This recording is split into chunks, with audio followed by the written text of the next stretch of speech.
Hello बच्चों, कैसे हैं आप सब। I hope you all are fine. बच्चों, कल नोटिफिकेशन आया कि 25% हमारा जो सिलेबस है वो रिड्यूस हो गया है महाराष्ट्र स्टेट बोर्ड का। अब ये 25% सिलेबस क्या एक्चुअली रिड्यूस हुआ है या फिर आपके साथ में मजाक हुआ है, तो वो आपको मैं आज बताऊंगा इस लेक्चर में, और पूरा ओवरऑल एनालिसिस करूंगा, डिटेल्ड एनालिसिस। बच्चे कल से ही बोल रहे थे कि सर वीडियो बनाओ वीडियो बनाओ। देखो, एक बात याद रखो, हम जो चैनल यहाँ पर अभी चला रहे हैं ना, आप मेरे साथ एसोसिएटेड हैं, ये चैनल कंटेंट प्रोवाइड करने वाला चैनल है, और साथ साथ में यहाँ कोई ये चैनल कोई नोटिस बोर्ड चैनल नहीं है कि मैंने तो देखा होल्ड लगी हुई है कि कौन सबसे पहले गूगल से न्यूज़ को रीड करके सबसे पहले बच्चों को बताएगा। ये नहीं है टीचर का काम कि वो आकर के क्या करे, नोटिस बोर्ड बन के बैठ जाए कि क्या करे, बच्चों को आकर के गूगल से न्यूज़ रीड कर करके बच्चों को सुना दिए ये कम हो गया ये कम हो गया। बच्चों को रियलिटी बताना है कि एक्चुअली कम क्या हुआ है। मैं आपको भी ऊपर से रियलिटी बताता हूँ। पूरे मैंने ये 8 पेजेस का ये अभी एनालिसिस किया है सुबह से बैठ करके, तो आपको रियलिटी बताता हूँ मैं। अभी तो बहुत डिटेल में डिस्कस करूंगा मैं। ऊपर से अगर मैं आपको एक आइडिया दूँ तो 54 सब टॉपिक्स डिलीट हुए हैं। 12th स्टैंडर्ड की टेक्स्ट बुक से कितने डिलीट हुए हैं, स्टेट बोर्ड की टेक्स्ट बुक से महाराष्ट्र से 54। उन 54 में से 16 ऐसे सब टॉपिक्स हैं जो आपको किसी भी हाल में पढ़ना ही पड़ेगा। अगर आप वो 16 सब टॉपिक्स नहीं पढ़ते हैं तो आपको आगे की चीजें या जो चीजें डिलीट नहीं हुई है वो समझने में दिक्कत होगी। यानी इफेक्टिवली सिर्फ 38 टॉपिक्स ही क्या हुए हैं, आपके डिलीट हुए हैं आपके सिलेबस से। लेकिन क्या वो सच में डिलीट हुए हैं? कॉम्पिटिटिव एग्जाम्स के लिए भी नहीं पढ़ना है क्या? अभी बताता हूँ। 38 के हिसाब से 25% रिडक्शन नहीं हुआ है फिजिक्स में। फिजिक्स में सिर्फ 17-17.5% के आसपास रिडक्शन हुआ है।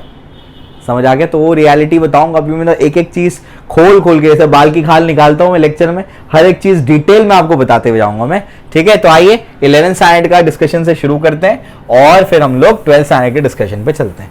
इतना डिटेल्ड है ये कि मैं आपको पूरा सीबीएसई में जो रिडक्शन हुआ है उसके कंपैरिजन में, एचएससी में जो रिडक्शन हुआ है उसके कंपैरिजन में सारी चीजें एक्सप्लेन करूंगा। सीबीएसई का रिडक्शन इसलिए हम लोगों को समझना है क्योंकि हमारे यहाँ के ऑलमोस्ट सारे ही बच्चे क्या करते हैं, नीट और जेईई अपीयर करते हैं। अगर नीट और जेईई अपीयर करते हैं बच्चे तो उनको स्टेट बोर्ड का सिलेबस नहीं देखना पड़ेगा, उनको सीबीएसई का रिडक्शन देखना पड़ेगा। ऐसा क्यों? क्योंकि एनटीए, नेशनल टेस्टिंग एजेंसी, जो आपके एंट्रेंस एग्जामिनेशन जेईई मेंस और नीट कंडक्ट करता है, मोस्ट प्रोबेबली वो वही फॉलो करेगा जो सीबीएसई ने रिड्यूस किया हुआ है। और महाराष्ट्र स्टेट बोर्ड का जो सीईटी होता है, एमएसटी सीईटी, वो मोस्ट प्रोबेबली वही फॉलो करेगा जो महाराष्ट्र स्टेट बोर्ड में रिडक्शन हुआ है या डिलीट हुआ है पोर्शन। समझ आया? क्लियर है? तो बिल्कुल पैनिक मत करो, मैं आपको पूरा डिटेल्ड एनालिसिस देता हूं। ये इतना एनालिसिस जो है ये आपको वही टीचर्स दे पाएंगे जिसको सिलेबस का अंदाजा है, जिसने सिलेबस में डूबा है, जिसको पूरी तरीके से आइडिया है, कई सालों से वो पढ़ा रहा है। आपको अगर पूरे सिलेबस का अंदाजा नहीं है तो ये एनालिसिस आप नहीं कर पाएंगे, क्योंकि आपको पूरी तरीके से कंपेयर करना है क्या आपको पढ़ना है क्या नहीं पढ़ना है, क्या वहां पर डिलीट हुआ सीबीएसई में, क्या स्टेट बोर्ड में डिलीट हुआ। कल से मुझे मैसेजेस मिल रहे हैं, बच्चे बहुत कंफ्यूज हैं इसको लेकर के, सर क्या पढ़ना क्या नहीं पढ़ना कुछ समझ नहीं आ रहा। सब बताता हूं, बिल्कुल बेफिक्र रहो, आ जाओ। तो सबसे पहले शुरुआत करते हैं हमारे 11th स्टैंडर्ड से। 11th स्टैंडर्ड में हमारा, मैं जो हमारे स्टेट बोर्ड में जो डिलीट हुआ है उसके कंपैरिजन में आपको बताऊंगा। महाराष्ट्र बोर्ड में ये डिलीट हुआ है, स्टेट सीबीएसई में ये डिलीट हुआ है। फिर आपको बताऊंगा अगर ये डिलीट भी हुआ है तो वो पढ़ना है कि नहीं पढ़ना है। समझ आ गया? ठीक है, पूरा लेक्चर डिटेल्ड है, आप इसको बस अच्छे से देखते जाइए, उसको समझते जाइए। ठीक है, तो आइए सबसे पहला जो हमारा टॉपिक है, मेरे साथ साथ में मैं आप लोगों को यहाँ पे सारी चीजें लिख करके दे दूंगा, स्क्रीनशॉट लेते जाना। इसका पीडीएफ नहीं बना हुआ है मेरे पास, कि मैंने खुद से लिखे हुए हैं पूरे। ठीक है, तो उसको साथ साथ में स्क्रीनशॉट लेते जाना तो तुमको काम आएगा। 11th स्टैंडर्ड में बच्चों जो सबसे पहला चैप्टर है आपका चैप्टर 1।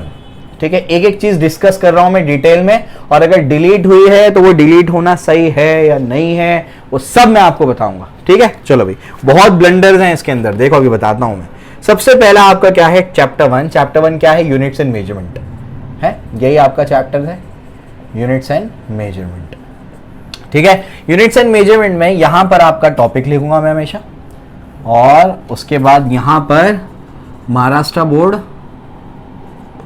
बोर्ड में ये डिलीट हुआ है कि नहीं हुआ है, और सीबीएसई में ये डिलीट हुआ है कि नहीं हुआ है। समझ आ रहा है क्या बोल रहा हूं मैं? क्लियर है? क्योंकि महाराष्ट्र बोर्ड का जो 11th होगा वही सीईटी को अफेक्ट करेगा, क्योंकि सीईटी में भी 11th के भी टॉपिक्स आते हैं। समझ आ गया? तो मोस्ट प्रोबेबली जो यहाँ का रिड्यूस सिलेबस होगा वही सीईटी का, एमएसटी सीईटी का रिड्यूस सिलेबस होगा, मोस्ट प्रोबेबली ये होगा, ठीक है। इसलिए डिटेल एनालिसिस आपको करके दे रहा हूँ मैं। सीबीएसई का जो रिड्यूस सिलेबस है वो जेई और नीट के बच्चों को फॉलो करना होगा। समझ में आया? क्लियर है? यही दिक्कत है हमारे बच्चों के साथ में, हमारे बच्चों को दोनों पढ़ना पड़ता है। इसलिए ऐसा मेंटोर ढूंढना है तुमको जिसको ये सारी चीज़ों का आइडिया हो, जिसको स्टेट का भी आइडिया हो, सीबीएसई का भी आइडिया हो, जेई, नीट, सीईटी, सारी चीज़ उसको पता हो।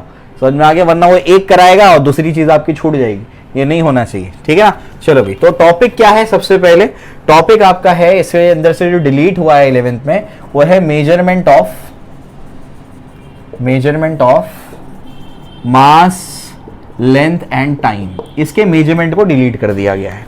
मैं हमेशा बच्चों से कहता हूं कि physics is all about measurement, और आपको 3 फंडामेंटल फिजिकल क्वांटिटी का मेजरमेंट ही पढ़ाया नहीं जाएगा, ऐसा ये कह रहा है।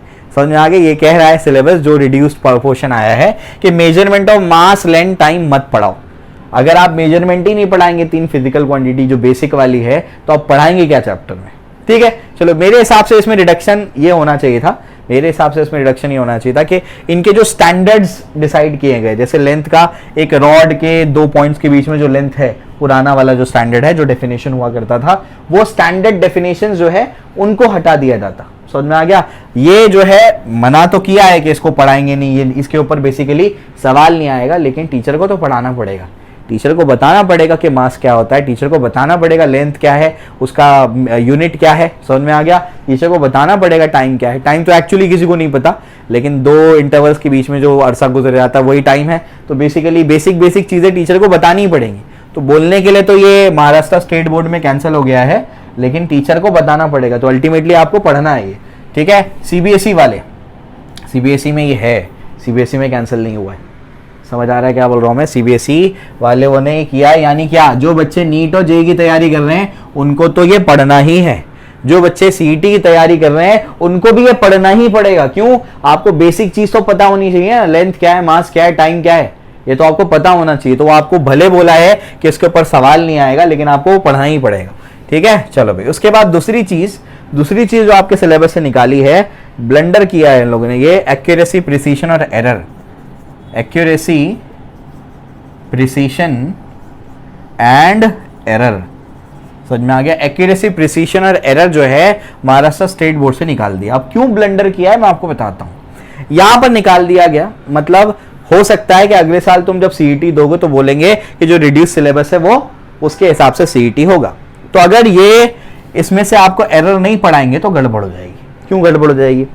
2019 का आपको एग्जांपल देता हूं मैं। सिंपल पेंडुलम में टाइम गेन और लूज का सवाल आया था। वो टाइम गेन और लूज जो है टेम्परेचर के साथ में, वो तभी सॉल्व हो सकता है जब आपको एरर का कॉन्सेप्ट आता है। समझे? ग्रेविटेशन में आपको सवाल मिलेंगे, रोटेशन में आपको सवाल मिलेंगे जिसमें आपको एरर का कॉन्सेप्ट लगेगा। तो अगर मैं आपसे कहता हूं एक एग्जांपल के तौर पे, सिंपल पेंडुलम का जो टाइम पीरियड वाला सवाल है, इसमें एरर का कॉन्सेप्ट लग रहा है, सिंपल पेंडुलम सिलेबस से हटाया नहीं है, सिंपल पेंडुलम का वो सवाल रह सकता है। समझ आ रहा है क्या बोल रहा हूं मैं? तो अगर वो सवाल दे दिया जाए और वो सवाल में टेम्परेचर के साथ में लेंथ चेंज होगा, उसे टाइम पीरियड कितना चेंज होगा, लूज या गेन होगा, अगर वो सवाल रहे तो इसका मतलब आपको एरर का कॉन्सेप्ट आना चाहिए। अगर आपको एरर, अगर जो हमारा स्टेट बोर्ड है वो ये आर्ग्यूमेंट दे करके छोड़ दे कि तो सिंपल पेंडुलम का सवाल है, तो हम क्या कर लेंगे उसके अंदर? हम कुछ नहीं कर सकते, क्योंकि वो है तो एक्चुअली सिंपल पेंडुलम का सवाल, लेकिन उसमें क्या लग रहा है? एरर का कॉन्सेप्ट लग रहा है, लेकिन बोला जा रहा है एरर मत पढ़ाओ। ऐसे बहुत ब्लंडर है, तो सिर्फ शुरू हो रहा है अभी। समझे क्या बोल रहा हूं मैं? क्लियर है? स्टेट बोर्ड से निकाल दिया गया है, सीबीएसई में है, आपको पढ़ना है। समझ में आ गया? दोनों चीजें, ये देखो ऐसे ऐसा कर रहा हूं मैं, ये दोनों चीजें आपको क्या करनी है? पढ़नी है। समझ में आ गया? क्लियर है? तो मेरे साथ में आप लोग चलते रहे, इसको बराबर से मार्क करते रहे, स्क्रीनशॉट लेते रहे, ठीक है। भले ये स्टेट बोर्ड से निकाल दिया गया है, मेरा रिकमेंडेशन है आप इसको पढ़ेंगे। समझ आ रहा है? हो सकता है अगले साल अगर बोले कि सीईटी में इसी रिड्यूस सिलेबस पे आएंगे क्वेश्चंस, तब भी क्या करना है आपको? ये पढ़ने हैं टॉपिक्स। क्यों पढ़ने हैं? क्योंकि आगे जा करके आपको कुछ ऐसे टॉपिक्स के सवाल मिलेंगे जहां पर ये यूज होने वाले। समझे? ठीक है ना? 11 स्टैंडर्ड वाले बच्चों के लिए भी है ये वीडियोस, उन लोगों के लिए भी काम आएगा ये, ठीक है। चलो भाई, ये हो गया। चैप्टर 1 हो गया। चैप्टर 2 पे आते हैं। चैप्टर 2 आपका क्या है? मैथमेटिकल मेथड्स है, ठीक है। चैप्टर 2 आपका क्या है? मैथमेटिकल मेथड्स है ना। चैप्टर 2 में देखो ध्यान से क्या क्या टॉपिक रिड्यूस हुआ है। सर पीट लिया मैंने इसमें। ये आपको क्या किया है, इंट्रोडक्शन टू कैलकुलस जो है ये कहा गया है कि इसको रिड्यूस कर दो, जबकि सीबीएसई में अलग से ऐसा कुछ जनरली मिलेगा नहीं आपको, लेकिन जितनी भी रेफरेंसेस आप पढ़ेंगे सीबीएसई की तो उसके अंदर चैप्टर 0 होता है, basic mathematical tools for physics, तो आपको ये पढ़ना मस्ट है। जैसे आप अगर ये टॉपिक को छोड़ देते हैं तो इसके बाद का जो अगला टॉपिक आएगा उसमें आपको डिस्प्लेसमेंट निकाल करके दे देंगे, मान लो AT स्क्वायर प्लस BT, इससे आपको बोलेंगे वेलोसिटी निकालो। कैसे निकालोगे तुम, जब तुमने कैलकुलस पढ़ा ही नहीं है तो तुम कैसे निकालोगे वेलोसिटी, कैसे निकालोगे, डिफरेंशिएट करके। अब तुमको बोला जा रहा है कैलकुलस मत पढ़ो, कैसे निकालोगे डिस्प्लेसमेंट से वेलोसिटी, वेलोसिटी से एक्सेलरेशन, नहीं निकाल सकते। उल्टा जाने बोलेगा, इंटीग्रेशन करने बोलेगा, तब भी नहीं निकाल सकते। समझे, ये स्टेट बोर्ड में हटा दिया गया है 11th स्टैंडर्ड के सिलेबस से, लेकिन आपको सीबीएसई में है, इसका मतलब जेई नीट वाले बच्चे ये पढ़ेंगे, सीईटी वाले बच्चे भी ये पढ़ेंगे, भले ये निकाल दिया गया है तब भी आपको पढ़ना है। ये समझ में आ गया, क्लियर हो गया, चलो भाई ठीक है। अब कुछ बच्चे बोलेंगे मैथ्स में तो रहता ही है, मैथ्स में कुछ बच्चे नॉन मैथ्स वाले भी तो हैं, उनको अलग से पढ़ना पड़ेगा। तो ये टॉपिक भले निकाल दिया गया है लेकिन आपको पढ़ना है। ये है डिटेल्ड एनालिसिस, ये बताएगा टीचर, टीचर का ये काम है कि बच्चों को आकर के बताओ क्या निकाल दिया गया है लेकिन फिर भी तुमको पढ़ना है। समझे, क्लियर हो गया, चलो भाई आ जाओ। इसके बाद अभी नेक्स्ट टॉपिक पे चलते हैं, इसमें इतना ही रिड्यूस हुआ है। नेक्स्ट टॉपिक में क्या किया है, रेक्टिलिनियर मोशन को इन लोगों ने क्या कर दिया, अभी निकाल दिया। ठीक है, चलो भाई ये जो है डिबेटेबल है, कैसे डिबेटेबल है बताता हूं मैं। रेक्टिलिनियर नेक्स्ट टॉपिक आपका क्या है, मोशन इन अ प्लेन है इसका नाम, मोशन इन अ प्लेन। ठीक है, चैप्टर 3 बोल दो, मोशन इन अ प्लेन। ठीक है, इसमें से जो है इन लोगों ने क्या कर दिया, रेक्टिलिनियर मोशन को हटा दिया, स्टेट बोर्ड में हटा दिया, सीबीएसई में भी हटा दिया। ठीक, लेकिन स्टेट बोर्ड में एक बहुत बड़ा ब्लंडर हो गया। देखो इतने इंट्रिकेट पॉइंट्स बता रहा हूं मैं, ध्यान से। रेक्टिलिनियर मोशन हटा दो, यानी स्ट्रेट लाइन वाला मोशन हटा दो, वो मत पढ़ाओ बच्चों को। ठीक है, नहीं पढ़ाते हैं, क्यों नहीं पढ़ाओ, क्योंकि 9th में पढ़ के आया था बच्चा। चलो भाई डिबेट हो सकती है इस पे कि 9th में बच्चे ने बहुत अच्छे से पढ़ा होगा, मान लेते हैं। जनरली बच्चे पढ़ते नहीं है, बच्चे रट्टा मार लेते हैं सारी चीजें। मान लेते हैं कि कोई बच्चे ने, कुछ बच्चों ने बहुत अच्छे से पढ़ा हुआ रेक्टिलिनियर मोशन, वो बच्चे को आता है। स्टेट बोर्ड ने एक ब्लंडर इसमें यह किया है कि यहां पर भाई रिलेटिव मोशन को भी डिलीट कर दिया उसने। ये क्या किया है, रिलेटिव मोशन को कैसे डिलीट किया, रिलेटिव मोशन अगर डिलीट हो गया तो जब आप सर्कुलर मोशन में, सीईटी में सवाल आए हैं, अब प्रीवियस क्वेश्चन देखो 3 या 4 बार हुआ, कौन से वाले सवाल, angular velocity of hour and minute hand वाले सवाल आए हैं। तो उसमें जब आगे जाकर के आपको सवाल आ जाएगा सीईटी में, find the relative velocity of hour hand and minute hand और second hand of a clock, तो आप क्या करोगे, तो आपको रिलेटिव मोशन का कॉन्सेप्ट ही नहीं पता है। यहां पर हटा दिया रिलेटिव मोशन को। अब रिलेटिव मोशन का जब कॉन्सेप्ट ही नहीं पता है तो कैसे आप सवालों को हल करोगे। अगर यहां से रिलेटिव मोशन हटाया तो वहां से वो क्लॉक वाला कॉन्सेप्ट हटाओ, नहीं हटाया ना, वहां से नहीं हटाया, सर्कुलर मोशन से नहीं हटाया। वो समझ आ रहा है क्या बोल रहा हूं मैं, ये गड़बड़ हो गई है। यहां से ये चीज हटाएंगे तो वहां पर वो डिस्टर्ब हो जाएगा। ये ऐसे सिलेबस हो गया है, गड़बड़ हो गई। इन लोग ने भी हटाया है लेकिन इन लोगों ने रिलेटिव मोशन को नहीं हटाया। रिलेटिव मोशन है उनके सिलेबस में, समझ में आ गया, सिर्फ रेक्टिलिनियर मोशन गया है उनका। ठीक है ना, क्लियर हो गया। तो ये रेक्टिलिनियर मोशन भले आप, मैं तो पूरा पढ़ाऊंगा भाई, मैं ऐसे ही कम पढ़ाने वाला टीचर नहीं हूं, मैं तो पूरा पढ़ाऊंगा तुमको, A to Z पूरा पढ़ाने वाला हूं मैं। ठीक है, तो ये जो है रिलेटिव मोशन छोड़ना नहीं। तो अगर कोई बच्चा मान लो बहुत अच्छे से उसने रेक्टिलिनियर मोशन पढ़ा हुआ है, तीनों काइनेमेटिकल इक्वेशन एकदम दमदार लेवल पे लगाने आती है, वैसे भी अगर मुझे एक बात समझ में नहीं आ रही है, जो ये आर्ग्यूमेंट करेंगे कि भाई 9th में तो बच्चे ने पढ़ा हुआ है, तो अगर 9th में था ये तो 11th में क्यों दिया। 5th में भी आप एनर्जी के बारे में पढ़ते हो, फिर आप हायर लेवल पे भी एनर्जी के बारे में पढ़ते हो, तो क्यों दे दिया हायर लेवल पे। हायर लेवल पे इसलिए देते हैं कि अब उसको एक ऊपर लेवल पे पढ़ाए। मैं जब पढ़ाता हूं ना काइनेमेटिक्स से पढ़ाता हूं ये टॉपिक्स, एक में इतनी मोटी किताब जो होती है ना बच्चों की लिख लिख करके सिर्फ काइनेमेटिक्स में भर जाती है, इतना पढ़ाता हूं मैं। तो आपको हायर लेवल पे लेके जाना है, 9th स्टैंडर्ड से कंपेयर करके आपने डाला है। ठीक है, रिड्यूस करना था, कर दिया रिड्यूस, मान लेते हो बहुत अच्छे से आता है, लेकिन ये मत छोड़ना। तो स्टेट बोर्ड वाले, सीईटी वाले ये चीज ध्यान रखेंगे कि रिलेटिव मोशन मत छोड़ना। समझ में आ गया। सीबीएसई वाले जेई नीट में स्ट्रिक्टली लीनियर मोशन पे सवाल नहीं आएगा, रिलेटिव पे आ सकता है, वहां से कटा नहीं है वो। ठीक है, चलो भाई आ जाओ, आगे बढ़ते हैं। आगे क्या देखो, तुमको सारी चीजें बताते जा रहा हूं मैं, क्या इसमें पढ़ना है, क्या इसमें पढ़ना है। अभी 12th पे भी आऊंगा, जल्दी जल्दी इसको खत्म करते हैं। ठीक है, इसके बाद आपका जो है नेक्स्ट चैप्टर क्या है, ये है आपका चैप्टर 4 जो है आपका एनएलएम है, न्यूटन्स लॉज ऑफ मोशन है, ठीक है, जो आपका एनएलएम है न्यूटन्स लॉज ऑफ मोशन। ये आपका जो चैप्टर 4 है बच्चों, इसमें जो आपका सबसे पहली चीज गई है वो है एरिस्टोटल्स फैलेसी। समझ में आ गया? ये एरिस्टोटल्स फैलेसी इससे भी निकाल दिया गया है, इससे भी निकाल दिया गया है, बहुत अच्छा किया, निकाल दिया गया है। समझ में? चलो कुछ तो अच्छा हुआ। समझ में आ गया? कोई काम का नहीं है, बकवास है, इसको छोड़ देने का। समझ में आ गया? क्लियर है? तो ये बहुत अच्छा हुआ, निकाल दिया गया, इसको निकाल के फेंक देने का। ठीक है, इसके बाद अब यहां तो खुश करता है और यहां तो मैंने अपना सर पीट लिया भाई। ठीक है, न्यूटन्स लॉ ऑफ मोशन 1, 2 और 3 जो है, Newton's first law, Newton second law, Newton third law, बोले नहीं पढ़ने का। और ये सिर्फ स्टेट बोर्ड ने नहीं किया है, ये ब्लंडर इसने भी किया है, सीबीएसई ने भी किया है। अरे भाई तुमको एक चीज बताता हूं मैं, 9th स्टैंडर्ड में तुम ज्योमेट्री पढ़ते हो। ज्योमेट्री कई तरीके की होती है, उसमें से तुम एक ज्योमेट्री पढ़ते हो जिसको बोलते हैं यूक्लिडियन ज्योमेट्री। क्या बोलते हैं उसको? Euclidean geometry.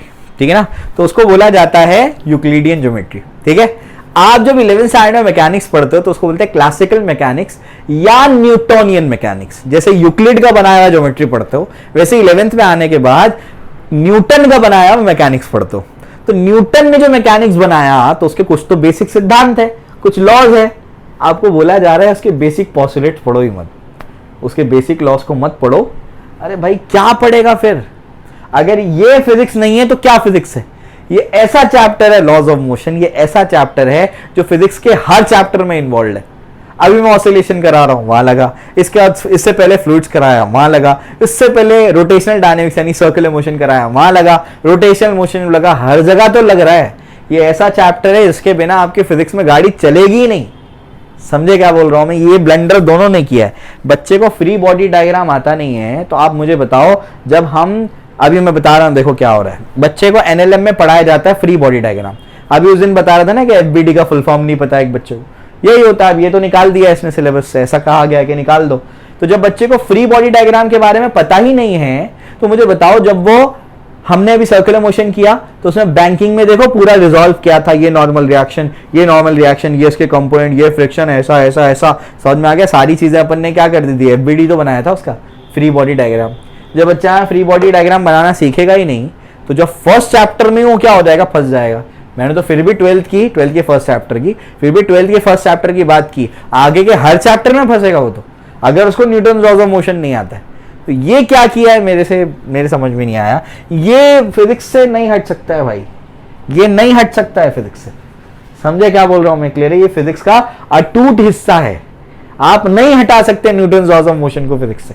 समझे? क्लियर है? ये पता नहीं क्यों किया है, दोनों ने ब्लंडर करके रख दिया। वो एक्चुअली सोच रहे होंगे शायद कि 9th में पढ़ा होगा। भाई 9th में और इसमें जमीन आसमान का फर्क है।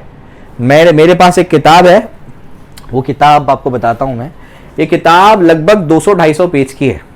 ये सिर्फ न्यूटन्स लॉ पे है, नजर आ रहा होगा, सिर्फ न्यूटन्स लॉ पे ये किताब है। ये किताब 200-250 पेज की है और मैं जब बच्चों को पढ़ाता हूं तो ये न्यूटन्स लॉ पढ़ाता हूं, क्योंकि 11th में अपग्रेड करना होता है। एक लेवल नहीं और 10 लेवल अपग्रेड करना होता है आपको न्यूटन्स लॉ को। उस लेवल पे जाके आपको न्यूटन्स लॉ पढ़ाने होते हैं। तो सिर्फ स्टेटमेंट थोड़ी पढ़ाना है 9th के बच्चों के जैसा। ठीक है, चलो भाई, तो ये हो गया। एरिस्टोटल वैसे हटा दिया, न्यूटन लॉ ऑफ मोशन हटा करके मैंने तो सर पीट लिया अपने वाले, ये क्या कर दिया इसने। तीसरी चीज जो इसने हटाई है वो है आपका contact and non contact force. क्या हटाया है? Contact and non contact force. समझ में आ गया? क्लियर है? तो कॉन्टैक्ट और नॉन कॉन्टैक्ट फोर्स हटा दिया गया है, इसमें से हटाया है, इसमें से नहीं हटाया है। समझे क्या बोल रहा हूं मैं? यानी क्या, अब नीट जेई वाले को तो पढ़ना ही है, स्टेट वालों को भी पढ़ना है।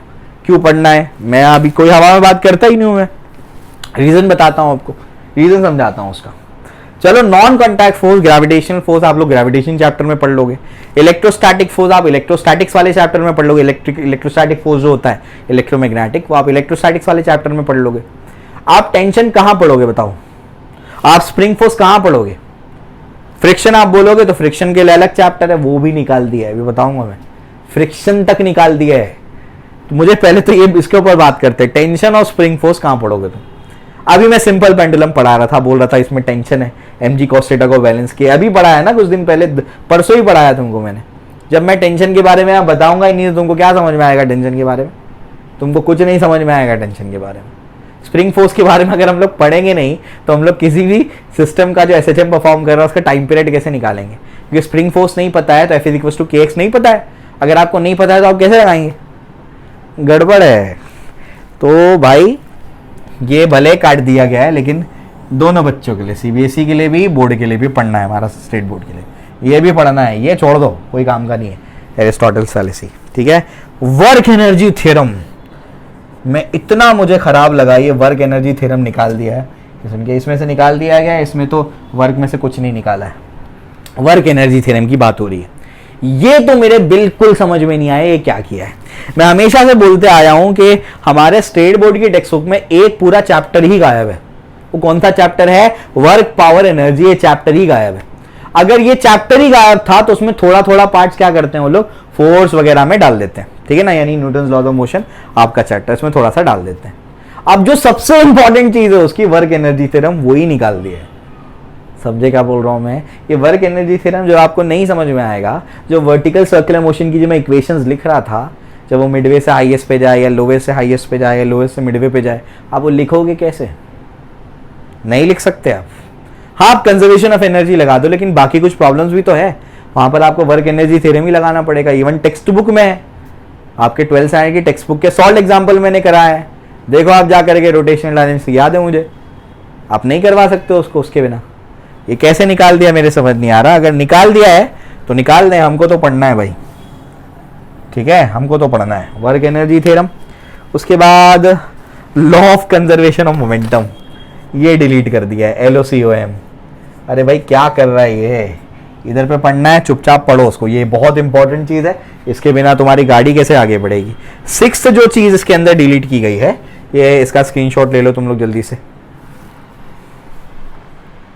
6th जो चीज इसमें डिलीट की गई है वो मैं आपको बताता हूं अभी कि 6th टॉपिक क्या है इसका, वो सही किया है, उसका डेरिवेशन हटा दिया गया है। वो डेरिवेशन वैसे भी आधे से ज़्यादा कॉलेजेस में ओमिट ही दे देते हैं, कोलिजन वाला, ठीक है। चलो भाई, तो वो 6th जो टॉपिक है वो है लॉस इन काइनेटिक एनर्जी। तो ये जो किया है ना लॉस इन काइनेटिक एनर्जी, ये बिल्कुल सही किया है, इसमें से निकाल दिया गया है महाराष्ट्र स्टेट बोर्ड में से, सीबीएसई में है वो, ठीक है। और आप इसमें जो किया है वो सही किया है, आप इसको पढ़ लेना जैसे ये दिया हुआ है। उसने कहा है सिर्फ फॉर्मूला उसको याद रखना है, डेरिवेशन नहीं करना है, सही किया है, डेरिवेशन की रिक्वायरमेंट भी नहीं है, उसको सिर्फ याद रखना है, ठीक है। उसके बाद 7th जो चीज़ है एनएलएम में निकाला है वो है necessity of defining impulse, necessity of defining impulse, ठीक है ना। नेसेसिटी ऑफ डिफाइनिंग इम्पल्स में क्या है, नेसेसिटी ऑफ डिफाइनिंग इम्पल्स में यहाँ पर इधर से निकाल दिया गया है और इधर पे तो था ही नहीं, कोई नेसेसिटी की बात नहीं किया है, तो ये समझ लो है, और ये आपको पढ़ लेना है, ठीक है। निकाल दिया, कोई दिक्कत की बात नहीं, एक बार बस रीड कर लेना है, कोई काम का नहीं है, क्योंकि एंट्रेंस वगैरह में कोई सवाल आने नहीं है उस पर, ठीक है। उसके बाद 8th पार्ट क्या है, 8th पार्ट है prove that moment of couple is independent of axis of rotation. समझ में आ गया, यहाँ से निकाल दिया गया है, यहाँ पर वो अलग से टॉपिक नहीं है, बीच की लाइंस में ही आपको मिलेगा एनसीईआरटी में, ठीक है। तो वो उसको एक बार आप रीड कर लेंगे तो चल जाएगा, ठीक है, क्लियर हो गया। उसके बाद क्या 9th है characteristics of centre of mass. Centre of mass के कैरेक्टरिस्टिक इसमें से निकाल दिया गया है, इसमें आपको मिलेंगे। तो ये टॉपिक्स अगर आप जो यहाँ पर मैंने लिखे हुए हैं, अगर आप इसको नहीं पढ़ते हैं तो चलेगा। जो ऐसे मैं गोला बना रहा हूँ ना, ऐसे कर रहा हूँ मैं, इलेक्ट्रिकल शेप का कुछ बना रहा हूँ, वो वाले आपको पढ़ने ही है, भले वो डिलीट हो गए, ये नहीं पढ़ोगे चलेगा, ठीक है। सिर्फ बोला इसमें कि फॉर्मूला पढ़ लो तो फॉर्मूला पढ़ लेना, नेसेसिटी रीड करना है कर लेना, ये इतना कुछ काम का नहीं है, ठीक है। एक बार रीड करके भी छोड़ दोगे तो कोई दिक्कत नहीं है इसमें, ठीक है। उसके बाद क्या, उसके बाद चैप्टर 5 क्या आपका, ग्रेविटेशन। तो ग्रेविटेशन की बात करेंगे अभी, आ जाओ ग्रेविटेशन समझाता हूँ।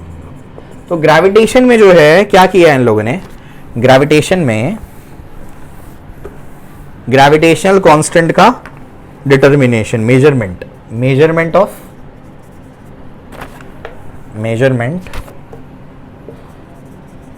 Of gravitational constant. समझ में आ गया, बहुत अच्छा किया, निकाल दिया, समझ में आ गया। मैं तो किसी साल नहीं पढ़ाता हूँ, कोई काम का ही नहीं है, समझ में आ गया, ठीक है। कैवेंडिश एक्सपेरिमेंट बकवास, ठीक है, हमको क्या करना है, कैसे इसमें किया, कर लिया मेजर, समझ में आ गया। इसमें तो है, इसमें काट दिया है, बहुत अच्छा किया, काट दिया, कोई काम का नहीं है, ठीक है। चलो भाई, ये भी अच्छा किया।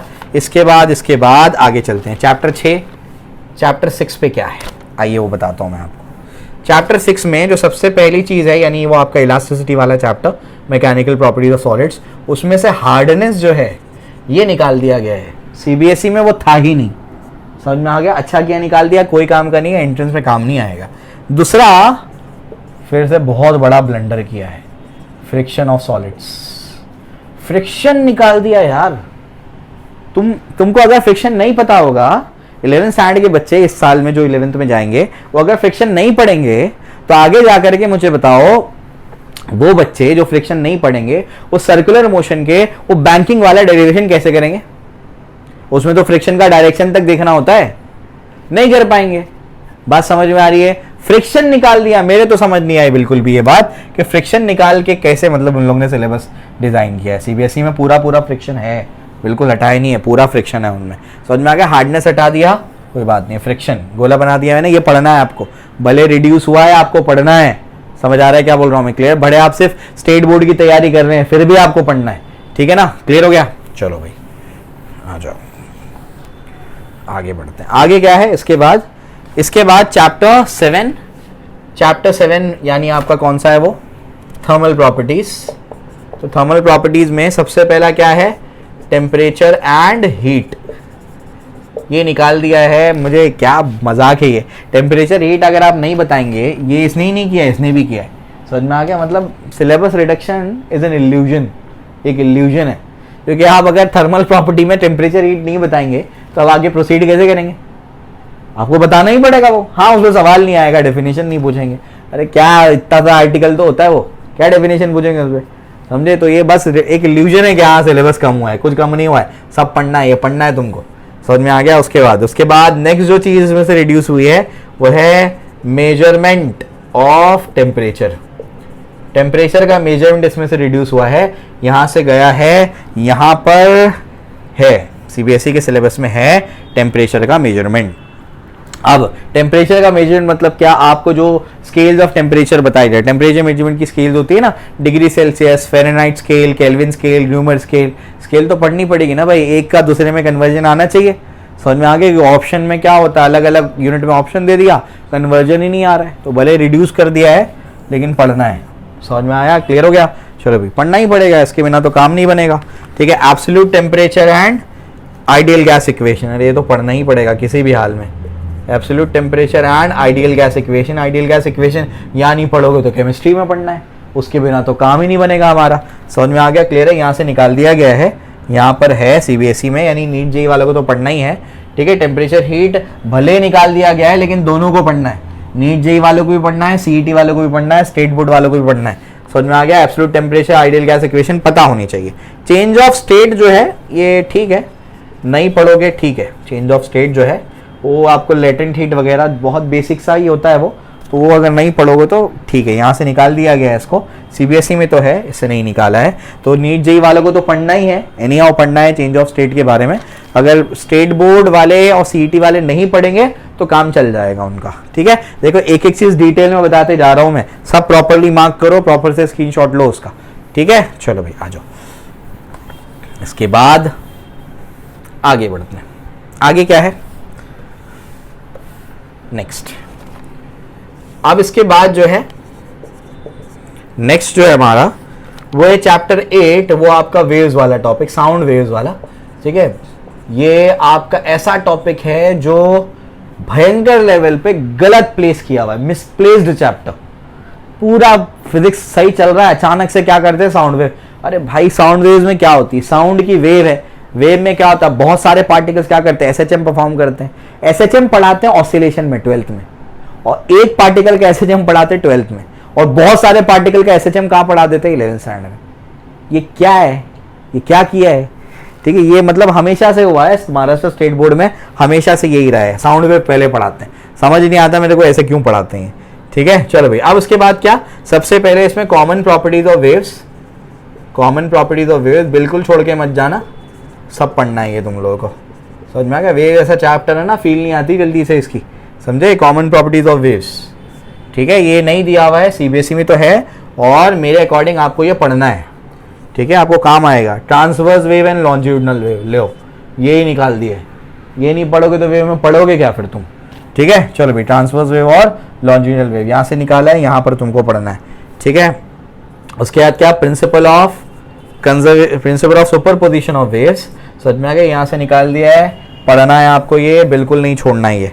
ठीक है, रिवर्बरेशन जो है इसके ऊपर जो है अगर आप नहीं पढ़ेंगे स्टेट बोर्ड वाले और सीईटी वाले तो चलेगा, नीट वाले गलती से भी मत छोड़ना, रिसेंट ईयर्स में सवाल आए इसके ऊपर। समझ में आ गया, नीट वालों को पढ़ना है रिवर्बरेशन, समझ में आ गया, रिवर्बरेशन पढ़ना है नीट वालों को। ठीक है, क्लियर हो गया। उसके बाद अकॉस्टिक्स नीट वाले पढ़ेंगे। हाँ, इसको रब कर देता हूँ मैं, 5-6 टॉपिक बताता हूँ। अकॉस्टिक्स जो है वो नीट जेई वाले पढ़ेंगे, और अकॉस्टिक्स ये जो है महाराष्ट्र स्टेट बोर्ड वाले इसको नहीं पढ़ेंगे, चल जाएगा, लेकिन नीट जेई वाले पढ़ेंगे, सीईटी वाले महाराष्ट्र स्टेट बोर्ड वाले नहीं पढ़ेंगे तो चलेगा। ठीक है, उसके बाद 6 जो है आपका, वो क्या है आपका, डॉपलर इफेक्ट। डॉपलर, अब देखो यहाँ पर क्या हुआ है, डॉपलर इफेक्ट पूरी तरीके से सीबीएसई ने निकाल दिया डॉपलर इफेक्ट, लेकिन स्टेट बोर्ड वाले ने क्या किया है, डॉपलर इफेक्ट के 6 केसेस होते हैं, उसमें से एक केस निकाल दिया है। अरे भाई, जब 5 पढ़ा दिए तो एक और भी पढ़ा ही देते, जिसमें जो लिसनर है वो क्या कर रहा है, स्टेशनरी सोर्स की तरफ जा रहा है, वो वाला क्या कर दिया, वो वाला केस डिलीट कर दिया, बाकी सब पढ़ो। तो सभी पढ़ लो, तो चुपचाप पढ़ लो, समझ आ रहा है। इसने सीबीएसई ने निकाल दिया है इसको, तो मोस्ट प्रोबेबली जेई नीट के सिलेबस से भी शायद वो निकल ही जाएगा। ठीक है, इसलिए एनालाइज करा रहा हूँ ताकि बच्चे कंफ्यूज ना हो। ठीक है, चलो भाई, अब उसके बाद हो गए ये टॉपिक्स हो गए, इसमें से डॉपलर इफेक्ट आपको पढ़ना पड़ेगा, महाराष्ट्र स्टेट बोर्ड वालों को पढ़ना ही पड़ेगा, और ये डॉपलर इफेक्ट तो जेई का बहुत फेवरेट टॉपिक है, इवन नीट में भी सवाल आते हैं उसके। ठीक है ना, तो बहुत इंपॉर्टेंट है ये, स्टेट बोर्ड वाले के लिए तो है ही, पूरा पढ़ो, एक केस भी क्यों छोड़ते हो तुम, सब पढ़ के जाओ। ठीक है, चलो आ जाओ।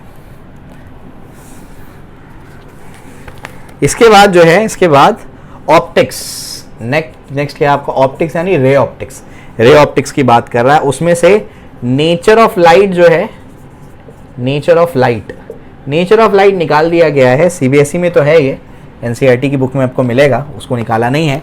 नेचर ऑफ लाइट, तो नेचर ऑफ लाइट जो है यानी पार्टिकल, लाइट का नेचर क्या है, पार्टिकल नेचर है या वेव नेचर है, लाइट का कैसा नेचर है, ये आपको पूछा गया है। ठीक है ना, अगर ये निकाल भी दिया तो बच्चों को तो बताना पड़ेगा ना, टीचर को, है ना, टीचर तो बच्चों को बताएगा ही कि लाइट पार्टिकल भी होती है, लाइट वेव भी होती है, दोनों जैसा बिहेव करती है, समझ आ गया, डुअल नेचर है उसका, तो बताना ही पड़ेगा, तो अल्टीमेटली आपको पढ़ना ही है।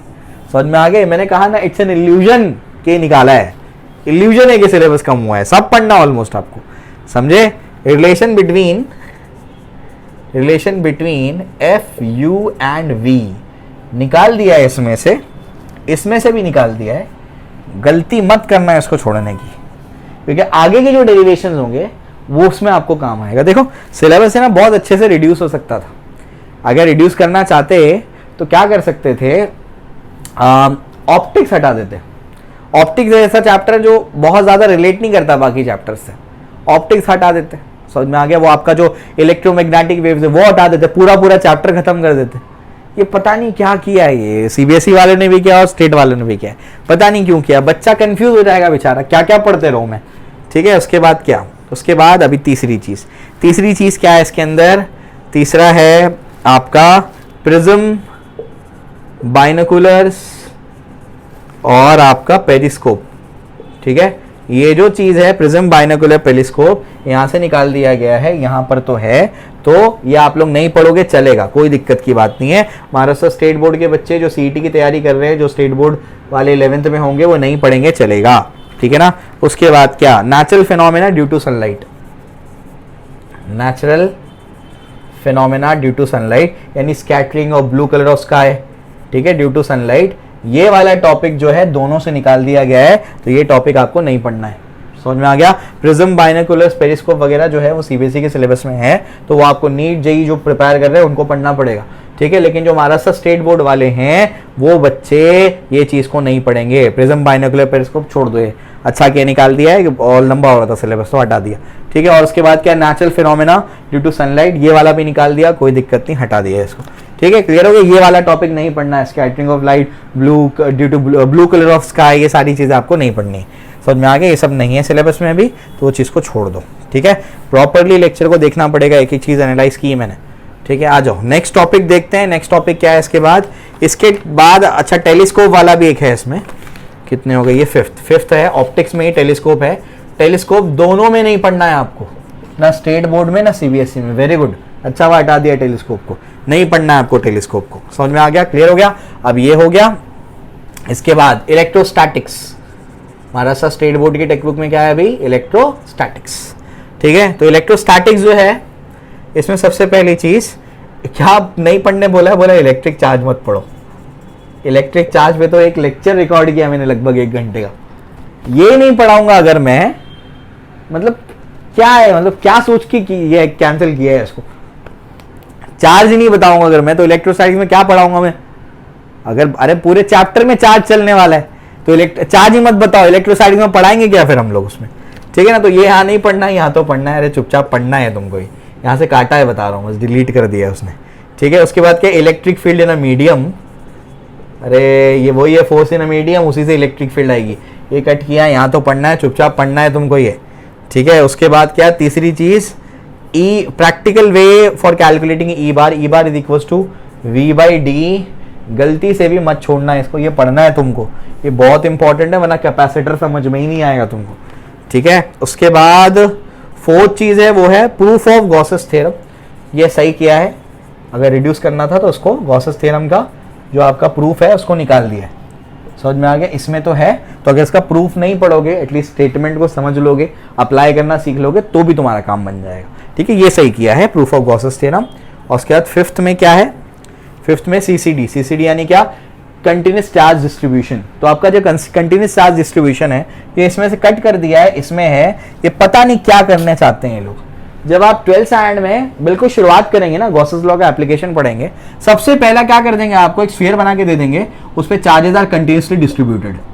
तो बच्चा पूछेगा CCD क्या है, कंटिन्यूस चार्ज डिस्ट्रीब्यूशन क्या है, तो अल्टीमेटली इसको बताना पड़ेगा, या नहीं तो वहां बताना पड़ेगा, बताना तो पड़ेगा, पता नहीं क्यों कैंसिल किया, ये पढ़ना है आपको CCD, तो मार्क कर रहा हूं मैं, आपको पढ़ना है, ठीक है। ये जो बताया इसमें से ये पढ़ना है, भले कट हो गया लेकिन पढ़ना है आपको ये, ठीक है। चलो इसके बाद नेक्स्ट क्या है, चैप्टर 11 इलेक्ट्रिक करंट, इसमें भी बहुत बड़े बड़े ब्लेंडर किए हैं। पहला तो इलेक्ट्रिक करंट यानी आई को ही मत पढ़ो, ये इसमें तो है, इसमें से कुछ डिलीट नहीं हुआ है, समझ में आ गया, ऑलमोस्ट सेम वही है, समझ में आ गया। उसके बाद क्या है, flow of current through the conductor, ये आपको आए थ्रू कंडक्टर, समझ में आ गया, इसमें से काटा है, चुपचाप पढ़ना है आपको ये सब, समझ में आ गया, आगे की चीज़ों में काम आएगा तुमको ये। तीसरा drift velocity, VD, drift velocity निकाल दिया, अरे 2019 में सवाल आया, इससे पहले कई बार जेई में सवाल आए, ये कैसे निकाल सकते हैं, इतना इंपॉर्टेंट टॉपिक है ये जेई के लिए, निकाल दिया गया है, लेकिन पढ़ना है तुमको, गोला लगाया है मैंने यहाँ पर, तो है ही वो पढ़ने के लिए, ठीक है। उसमें से CBSE ने कार्बन रजिस्टर वगैरह हटा दिया है, मतलब वो क्या बताऊँ मैं अभी तुमको, ठीक है, अभी बता रहा हूँ, आ रहा हूँ मैं उस पर भी, ठीक है। फोर्थ क्या निकाला है इसमें से, फोर्थ निकाला है ओम्स लॉ, क्या निकाला है, ओम्स लॉ, ठीक है ना, ओम्स लॉ एंड लिमिटेशंस, समझ में आ गया, बिल्कुल मत छोड़ना, सब पढ़ के जाना, ठीक है। इसको काटा है लेकिन आपको पढ़ना है, ठीक है। Electrical energy and power, fifth energy and power, ये आपको जो एनर्जी एंड पावर है इसमें से कट कर दिया है और इसमें आपको पढ़ना है, ठीक है ना, क्लियर हो गया। CBSE में तो आपको पढ़ना ही है, ये अगर आप नहीं पढ़ोगे तो विल डू, चलेगा, काम चलेगा, ठीक है। इलेक्ट्रिकल एनर्जी एंड पावर अगर नहीं पढ़ोगे तो चलेगा, क्योंकि आगे जाकर के भी तो उसको कट किया है हम लोगों ने, ठीक है। नहीं, इलेक्ट्रिकल एनर्जी एंड पावर पढ़ना पड़ेगा कब, जब आपको EMI आएगा, देखो अभी याद है, ये इतना इंट्रिकेट पॉइंट्स आपको वही बताएगा जो सिलेबस पूरा तरीके से पढ़ा हुआ, बताता हूं मैं, वहां पर आपको EMF निकालना होगा, तो वहां पर आपको फॉर्मूला लगेगा, power is equal to V/I, V की जगह E लिखेंगे, पढ़ना है वो, उसको गोला बना लेना, पढ़ना है आपको वो, ठीक है, भी जहन में आया है मेरे को, तो पढ़ना है, काम आएगा तुमको आगे जा करके, वो उसका फॉर्मूला है वो, ठीक है। उसके बाद क्या है, इसके बाद जो है 6th जो है वो है रेजिस्टर्स। रेजिस्टर्स के बारे में, यानी कार्बन रेजिस्टर्स के बारे में निकाल दिया है। बेसिकली रेजिस्टर का मतलब वो है, वो कलर कोड को नहीं पढ़ने बोल रहा है, कलर कोड नहीं पढ़ना है। इसमें से भी निकाल दिया, इसमें से भी निकाल दिया, दोनों से निकाल दिया, ठीक है। रजिस्टिविटी बिल्कुल मत छोड़ना। इसमें से निकाला है, इसमें पढ़ना है। नीट जेई वालों को तो पढ़ना है, सीईटी वालों में निकाल दिया, लेकिन पढ़ना है आपको। वो आपको चीज़ें समझ में नहीं आएंगी। वो कलर कोड तो इसके ऊपर 19 में सवाल आया था, इतना लल्लू सवाल, अब वो निकाल दिया गया। इजी सवाल आने की प्रोबेबिलिटी इसकी ख़त्म हो गई इस साल तो, यानी कमिंग ईयर में, ठीक है। इसके बाद अगले टॉपिक पे चलते हैं। अगला टॉपिक क्या हमारा? अगला टॉपिक है हमारा इलेक्ट्रिक करंट के बाद। इलेक्ट्रिक करंट के बाद अपना टॉपिक है क्या? मैग्नेटिज्म, ठीक है। क्या है? मैग्नेटिज्म, जो चैप्टर है हमारा कौन सा? चैप्टर 12, ठीक है। इसमें गॉसेस लॉ फॉर मैग्नेटिज्म जो है, गॉसेस लॉ फॉर मैग्नेटिज्म, तो गॉसेस लॉ फॉर मैग्नेटिज्म जो है वो निकाल दिया गया है स्टेट बोर्ड से। सीबीएसई में है वो, सीबीएसई में रेफरेंसेस में आपको मिलेगा, आपको पढ़ना है वो। और अगर इसको नहीं पढ़ोगे तो चल जाएगा, क्योंकि जो जो बेसिक चीज़ होती है वो डिस्कशन में आ जाती है। तो ये अगर नहीं पढ़ोगे तो चल जाएगा, कोई दिक्कत की बात नहीं है, ठीक है। इसके बाद नेक्स्ट है आपका इलेक्ट्रोमैग्नेटिक वेव्स वाला जो चैप्टर है, ईएम वेव्स। तो ईएम वेव्स वाले चैप्टर में आपको क्या बोला है? एक्स रे हो गया, यूवी रे हो गया, आपका मॉड्यूलेशन हो गया, या आप नहीं पढ़ोगे तो चलेगा।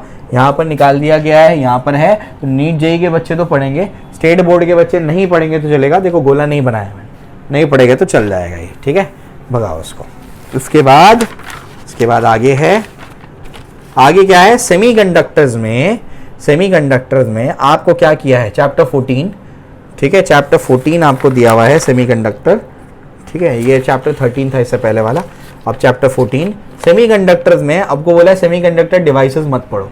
11th स्टैंडर्ड में स्टेट बोर्ड की टेक्स्ट बुक में सेमीकंडक्टर डिवाइसेस में पीएन जंक्शन डायोड है। क्या है?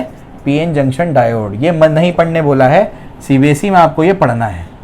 ये गलती से भी मत छोड़ना, क्योंकि अगर पीएन जंक्शन डायोड नहीं आएगा तो आगे जाकर के 12th में तुमको ट्रांजिस्टर पढ़ना है, और ट्रांजिस्टर पढ़ने के लिए तुमको पहले पीएन जंक्शन डायोड आना चाहिए। ये पता नहीं क्या कर रहे हैं लोग, ये बोलते हैं कि ABCD मत पढ़ो और क्या करो, जाकर के क्या करो, इंग्लिश के सेंटेंसेस लिखो।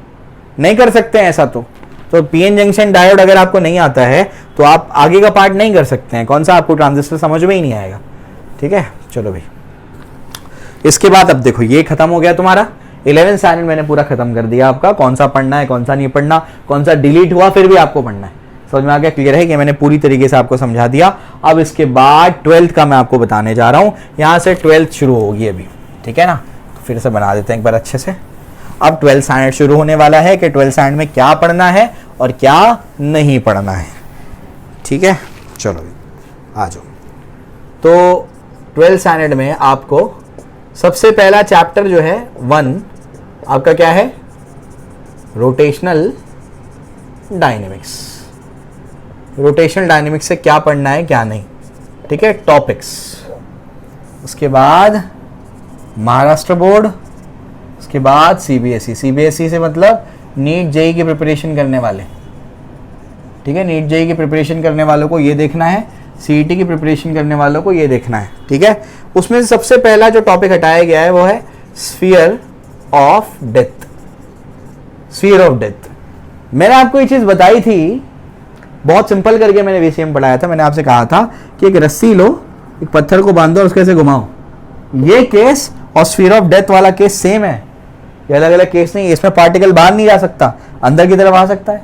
इसमें भी पार्टिकल जो है वो अंदर की तरफ तो गिर सकता है, इससे बाहर नहीं जा सकता। तो ये अलग अलग है ही नहीं। तो स्फीयर ऑफ डेथ कैंसिल करने का मतलब कुछ भी कैंसिल नहीं हुआ है, समझे। वो इतना सा आर्टिकल है, वो तो आपको पूरा पढ़ना ही है, समझे। सवाल भी बन सकते हैं उसके ऊपर एंट्रेंस एग्जाम में। तो ये आपको निकाल तो दिया है, लेकिन सीबीएसई में पढ़ना है।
ठीक है।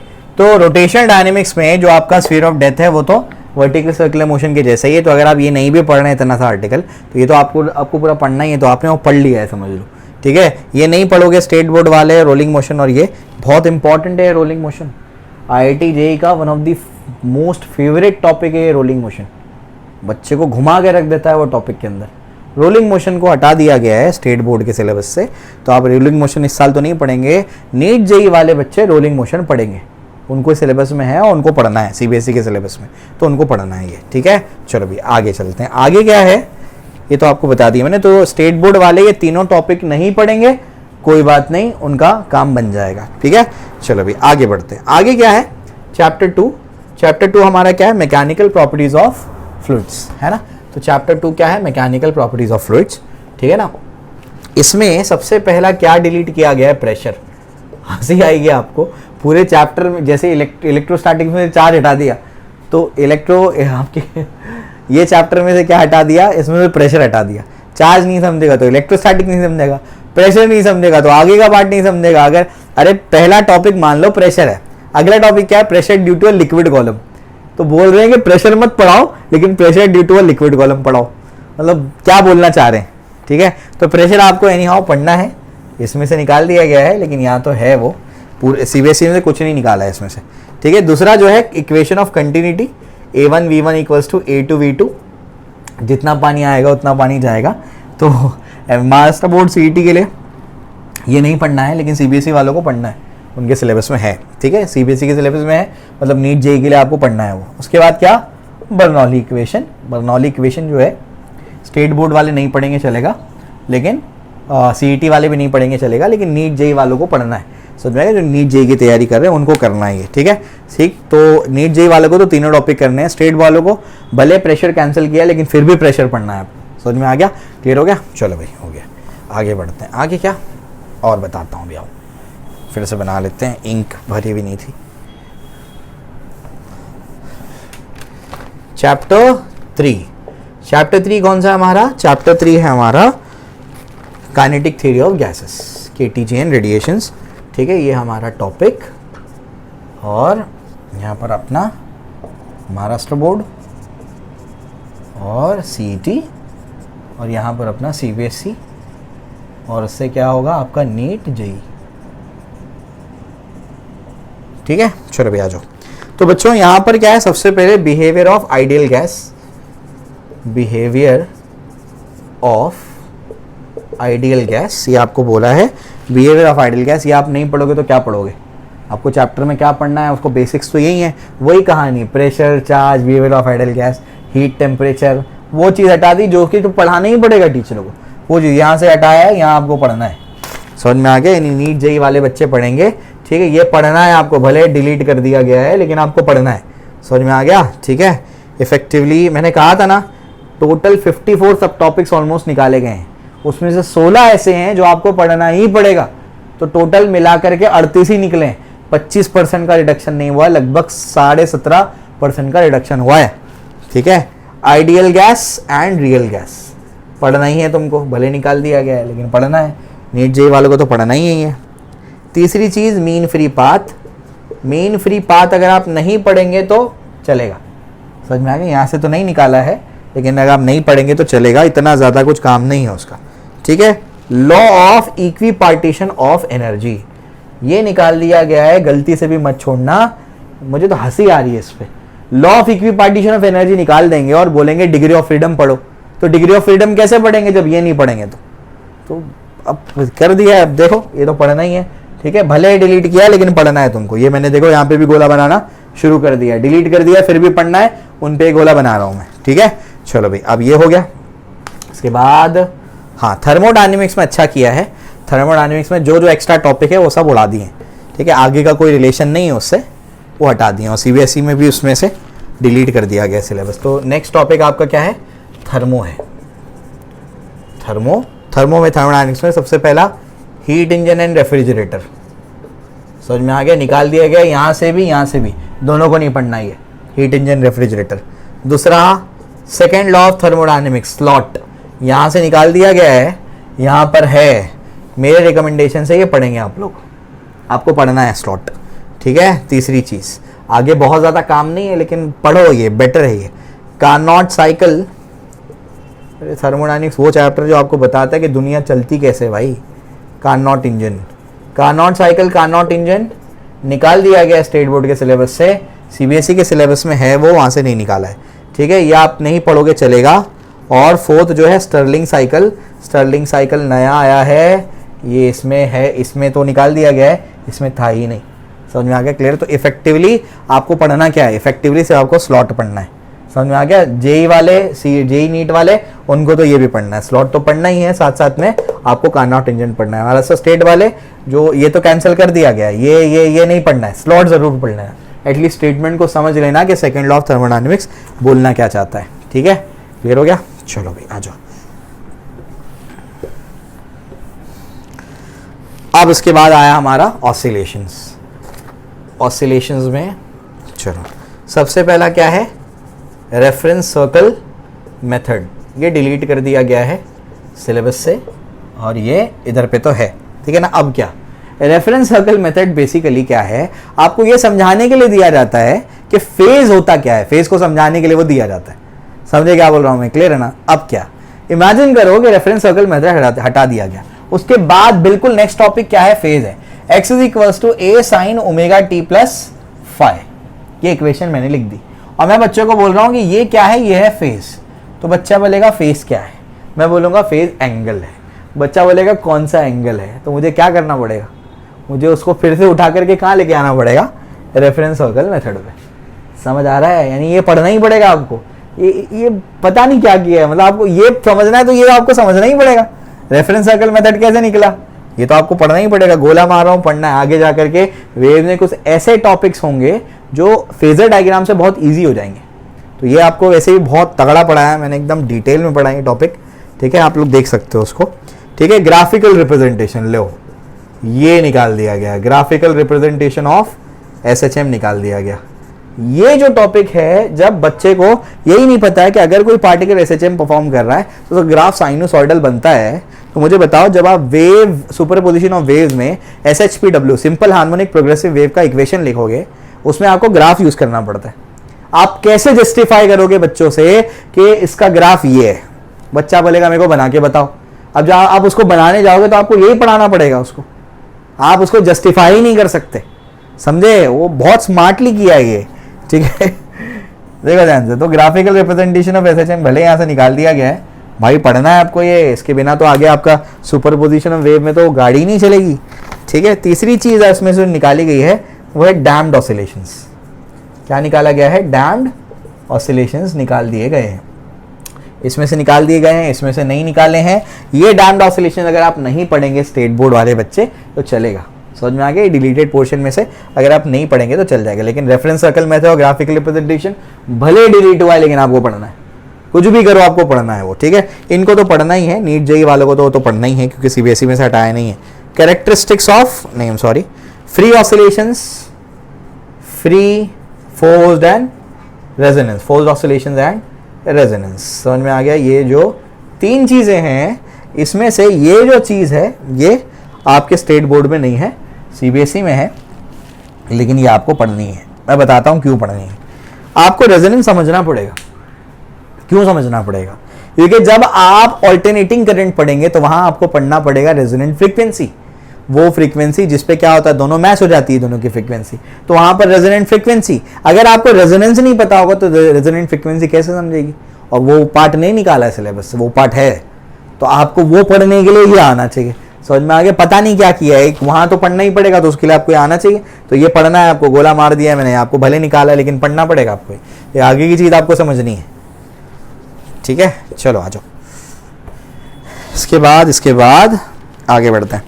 आगे क्या है, देखो ध्यान से, सुपरपोजिशन ऑफ वेव्स, चैप्टर आपका 6 है, और सुपरपोजिशन ऑफ वेव्स में, सुपरपोजिशन ऑफ वेव्स, इसमें सबसे पहला क्या है, रिफ्लेक्शन ऑफ वेव्स। सबसे पहला क्या है, रिफ्लेक्शन ऑफ वेव्स। ये आपको इधर पे नहीं पढ़ना है, सीबीएसई में तो पढ़ना है, या आपको पढ़ना है रिफ्लेक्शन। क्यों पढ़ना है, क्योंकि जब आप वेव थ्योरी ऑफ लाइट पढ़ेंगे तो उसमें लाइट की वेव किसी ओपेक सरफेस पे आकर के टक्कर मारेगी तो रिफ्लेक्ट होगी, तो वहां रिफ्लेक्शन आप कैसे जस्टिफाई करेंगे कि वेव रिफ्लेक्ट होती? यहां से तुमने रिफ्लेक्शन हटा दिया, लेकिन वहां पर तुमको रिफ्लेक्शन पढ़ना है वेव ऑप्टिक्स के अंदर, समझे? तो ये तो तुमको पढ़ना ही है, इसलिए गोला मार दिया मैंने, पढ़ना है तुमको। सेकंड क्या है? Characteristics of sound. Characteristics of sound जो है ये नहीं पढ़ना है आपको, समझ में आ गया? सीबीएसई वालों को पढ़ना है, ये नहीं पढ़ोगे तो चलेगा, इतना कुछ खास नहीं है ये, ठीक है? म्यूजिकल इंस्ट्रूमेंट्स नहीं पढ़ोगे चलेगा, समझ में आ गया? वैसे भी कौन पढ़ता है, कोई साल मैंने इतने साल से पढ़ा रहा हूँ मैं, देखा हूँ बच्चे नहीं पढ़ते हैं सब। म्यूजिकल इंस्ट्रूमेंट ये भी नहीं पढ़ना है, और कैरेक्टरिस्टिक ऑफ साउंड भी नहीं पढ़ोगे चलेगा, लेकिन ये आपको जरूर पढ़ना है, भले डिलीट हो गया है, ठीक है? तो जो जो डिलीटेड टॉपिक को गोला मार रहा हूँ मैं, भले डिलीट हो गया है, स्टेट बोर्ड के बच्चों को पढ़ना है वो, समझ आया? चलो भाई, सुपर पोजिशन ऑफ वेव्स हो गया हमारा। इसके बाद वेव ऑप्टिक्स, नेक्स्ट क्या है हमारा? Wave optics. तो वेव ऑप्टिक्स जो टॉपिक है, इसमें सबसे पहला है कॉर्पस्कुलर थ्योरी, कॉर्पस्कुलर नेचर। आपको तो बताना पड़ेगा ना भाई कि लाइट का नेचर क्या है, आपको बताना पड़ेगा लाइट का नेचर क्या है। लाइट का नेचर कॉर्पसल मतलब पार्टिकल का नेचर था, तो ये भले आप इसको रट्टा नहीं मारना, मतलब याद नहीं करना, लेकिन आप उसको पढ़ ज़रूर लेना, ठीक है? यहाँ से निकाल दिया गया, यहाँ तो है, ठीक है? सेकेंड जो है आपका रिफ्रैक्शन ऑफ लाइट निकाल दिया गया है, तो इसको आप नहीं पढ़ोगे तो चलेगा, कोई दिक्कत की बात नहीं है। रिफ्रैक्शन निकाल दिया गया है, यहाँ पर है, यहाँ से नहीं निकाला है, यहाँ पर है, सीबीएसई में है, वहाँ से नहीं निकाला है। पोलराइजेशन जो है, पोलराइजेशन आपका ब्रूस्टर्स लॉ, पोलराइजेशन वो सब इसमें ही आ गया। और रिजॉल्विंग पावर, पोलराइजेशन और रिजॉल्विंग पावर दोनों सिलेबस से निकाल दिया है, समझे? इसको गोली मारो, पोलराइजेशन रिजॉल्विंग पावर को हटा दो, ये दोनों सिलेबस से निकाल दिया, मतलब नीट जेई वाले बच्चे भी नहीं करेंगे पोलराइजेशन रिजॉल्विंग पावर, और सीईटी वाले बच्चे भी नहीं करेंगे पोलराइजेशन और रिजॉल्विंग पावर। चलो भाई आ जाओ, आगे बढ़ते हैं। आगे क्या है इसके बाद? चैप्टर आगे, चैप्टर 8 कौन सा है आपका? इक्विपोटेंशियल, हम सॉरी इलेक्ट्रोस्टैटिक्स। ये क्या है आपका? इलेक्ट्रोस्टैटिक्स। अब इलेक्ट्रोस्टैटिक्स जो है आपका, इलेक्ट्रोस्टैटिक्स में देखो क्या निकाला है, इलेक्ट्रोस्टैटिक्स में से क्या क्या निकाला है वो आपको बता रहा हूं मैं भी, देखो ध्यान से। तो इलेक्ट्रोस्टैटिक्स में से सबसे पहला इक्विपोटेंशियल सरफेस, ये निकाल दिया गया है, यहां से निकाला है, यहां पर है, ठीक है? दूसरा कंडक्टर्स, ये तो आपको पढ़ना ही पड़ेगा कैसे भी, कंडक्टर, इंसुलेटर, समझ में आ गया? बाउंड चार्जेस, ये सारी चीज़ें पढ़नी है, इसमें से निकाल दिया गया है, यहाँ आपको पढ़ना है, ठीक है? तीसरा है डिस्प्लेसमेंट करंट। डिस्प्लेसमेंट करंट यहाँ नहीं होता है सीबीएसई वालों को, ईएम वेव्स में होता है, और वहाँ से भी निकाल दिया है, यहाँ से भी निकाल दिया है, तो डिस्प्लेसमेंट करंट दोनों को नहीं पढ़ना है, ठीक है? चौथी चीज़ है when day graph generator. When day graph generator ये निकाल दिया गया है, समझ में आ गया? ये नहीं पढ़ना है स्टेट वालों को, यानी सीबीएसई वालों को पढ़ना है, नहीं नीट जेई वालों को पढ़ना है, समझ में आ गया? नीट और जेई की जो तैयारी करें उनको पढ़ना पड़ेगा वेन डे ग्राफ जनरेटर, ठीक है? क्लियर हो गया? अब आ जाओ, क्योंकि उनके सिलेबस से नहीं निकला है वेन डे ग्राफ जनरेटर, उनको पढ़ना है वो, ठीक है? तो उसका मतलब नीट जेई में भी नहीं निकलेगा मोस्ट प्रोबेबली। इसके बाद जो नेक्स्ट है आपका, नेक्स्ट चैप्टर है वो आपका है मैग्नेटिज्म। क्या है? Magnetic effects of electric current, I am sorry, magnetic effects of electric current, जो आपका चैप्टर 10 है।